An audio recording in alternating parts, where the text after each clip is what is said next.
बहुत हार्दिक स्वागत, अभिनंदन। का हार्दिक अभिनंदन करें।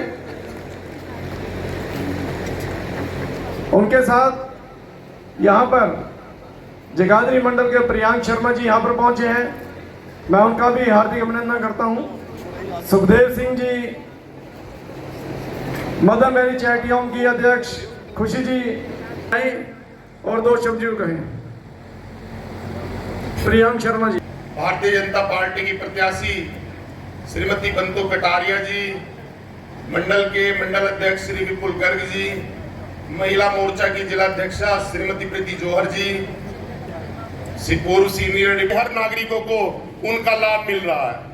साथियों, में रात एक चैनल पर एड आ रही थी तो मैं वो देख रहा था, तो एड में बोल रहे थे कि हाथ ने हालात बदलने होते, कांग्रेस पार्टी ने इस देश के हालात बदलने होते, तो जो पहले देश के प्रधानमंत्री थे जवाहरलाल नेहरू जी, वो झुग्गी झोपड़ी में बैठकर गरीबी हटाओ का नारा नहीं देते।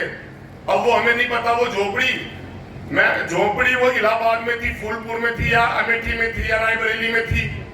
लोग इसी जब देश में 2014 में आपके वोट ने इस देश में एक मजबूत सरकार बनाई और नरेंद्र मोदी जी ने इस देश की शपथ ली और प्रधानमंत्री बने, तो नरेंद्र मोदी जी ने इस देश को, पर मोदी जी ने ग्रामीणों को पक्के आवास देकर जो है उस झोपड़ी को खत्म करने का करे। साथियों, अभी उन्हें एहसास नहीं है, क्योंकि 5 वर्ष वो जो अमेठी, अब वो गलती उनके सगे साथी क्या गलती करवा रहे हैं उनसे कि आप रायबरेली से लड़िए, आपकी पुश्तैनी सीट है। लेकिन उन्हें नहीं पता कि वहां पर भी जो है पक्के में बस्ती नहीं है जहां बैठकर वो गरीबी हटाने का नारा दिया करते। साथियों, ये कांग्रेस पार्टी लगा इनकी बातों में आ जाते थे, लेकिन आज देश में एक मजबूत सरकार आप लोगों की वोट से जो बनी है, नरेंद्र मोदी जी लगातार सेवा में 24 घंटे आप लोगों की सेवा में लगे हुए हैं। ऐसे ही प्रदेश के अंदर पूर्व मुख्यमंत्री मनोहर लाल जी 10 साल में देश के प्रधानमंत्री ने जो अंत्योदय से लेकर आम आदमी तक आज विश्व तक काम किए हैं। आज देश के प्रधानमंत्री नरेंद्र मोदी जी को विश्व वाले भी अपना नेता मानने लगे हैं, और इतने बहुत सारे काम हैं कि जैसे छोटे छोटे काम अब तो शौचालय से लेकर BPL परिवार तक, और अपने जनधन खाते खुलवाने, बेटी बचाओ बेटी पढ़ाओ यहाँ से शुरू किया। बहुत सारे ऐसे मुद्दे हैं जो हम पब्लिक में लेके जा रहे हैं।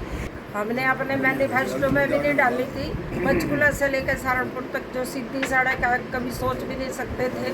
और जब 1999 में छछरौली आते थे तो 3 घंटे लगते थे हमें पंचकुला पहुँचते पहुँचते। आज 1.25 घंटे में हम चंडीगढ़ पंचकुला पहुँच जाते हैं। और सड़कों का जाल कहीं भी देख लो।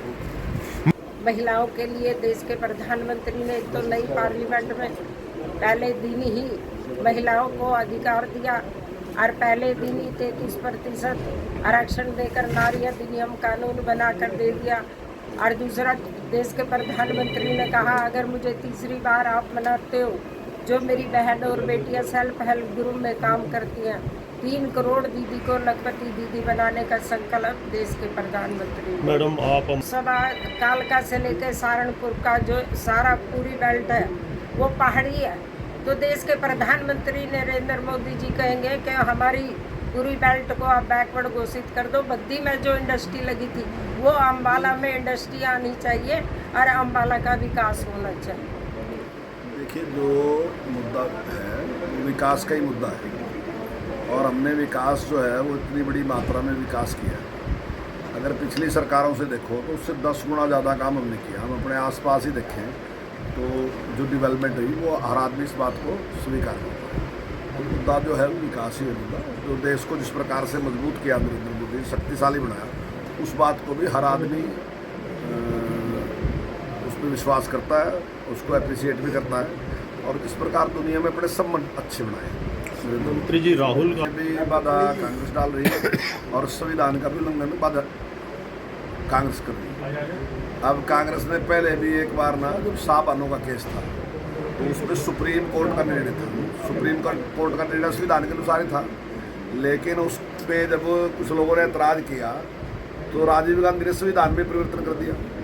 अब भी राहुल गांधी जो है वो कह रहे हैं कि भी वो अल्पसंख्यक को आरक्षण देंगे, मजहब के आधार पे उनको आरक्षण देंगे, जबकि संविधान इसकी इजाज़त नहीं देता कि आप किसी को मजहब के आधार पर आरक्षण दे ही नहीं सकते।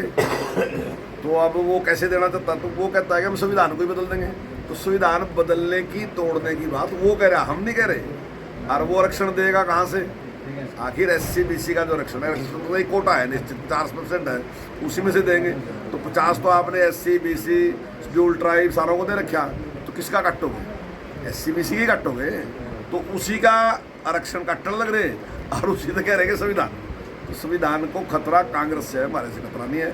और हम तो शासन कर ही रहे, हम संविधान का सम्मान करते हैं। नंबर 1 के लोकतंत्र की रक्षा करने वाले हम हैं, ये नहीं है।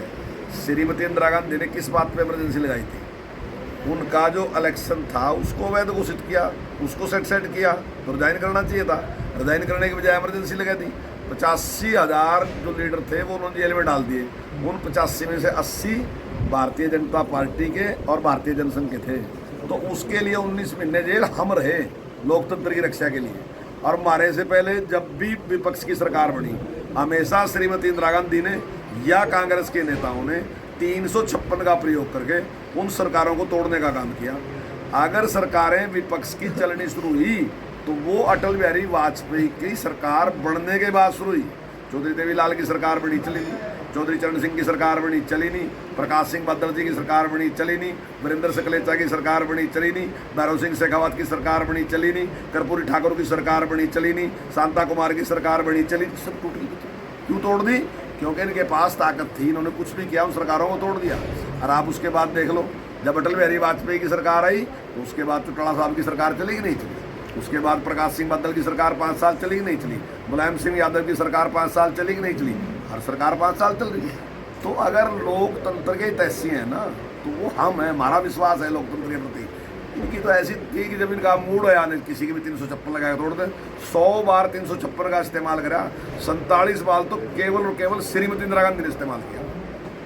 दबाव बनाया जाता था परिवार की तरफ से, रिश्तेदारों की तरफ से, पड़ोसियों की तरफ से कि जल्दी जल्दी बेटा कर लो, एक बेटा हो जाए फिर ठीक है, बेटी हो ना हो कोई मायने नहीं रखता था, पर बेटा चाहिए सबको। क्यों? क्योंकि बेटा कल आपका जो है वंश चलाएगा, बेटा जो है कल आपके कंधों को मजबूत करेगा। पर किसी की सोच यहाँ तक नहीं गई कि बेटियाँ जो हैं वो आपके कंधे ही नहीं आपके हाथ भी मजबूत करेगी, आपको पकड़ के भी लेके जाएगी, आपका सहारा भी बनेगी और आपका साथ भी बनेगी। अगर ये जागृति कहीं से आई है तो ये भारतीय जनता पार्टी की सरकार ने हमारे जो है दिमाग में ये बात डाली है कि जितना बेटा ज़रूरी है उतनी ही परिवार के लिए बेटियां भी ज़रूरी हैं। जितना बेटा गौरव लेकर आता है परिवार के लिए, उससे कहीं अधिक ज़्यादा मात्रा में बेटियां अपने परिवार को गौरवान्वित महसूस कराती हैं कि नहीं कराती हैं। आपके पास कांग्रेस वाले भी आएंगे। देश में 60 साल तक राज किया, आप ऐसे 60 काम बता दो जो आपने देश। गांधी, राजीव गांधी, अगर एयरपोर्ट का नाम है तो इंदिरा गांधी, अगर किसी कम्युनिटी सेंटर हॉल का नाम है तो राजीव गांधी, अगर किसी गरीब का घर बनाना हो तो आवास योजना के द्वारा उसका नाम सोनिया गांधी। तो गांधी परिवार से कहीं भी बाहर नहीं निकले। और जब अटल बिहारी वाजपेयी जी देश के प्रधानमंत्री बने, कारगिल का युद्ध चल रहा था, कारगिल उस समय से पहले कारगिल में या कोई अपने बॉर्डर पे शहीद हो जाता था तो उसका बॉक्स आता था, डेड बॉडी नहीं आती थी। ये सम्मान अगर किसी ने देने की बात करी, स्वर्गीय अटल बिहारी वाजपेयी जी ने की थी। कारगिल में शहीद होने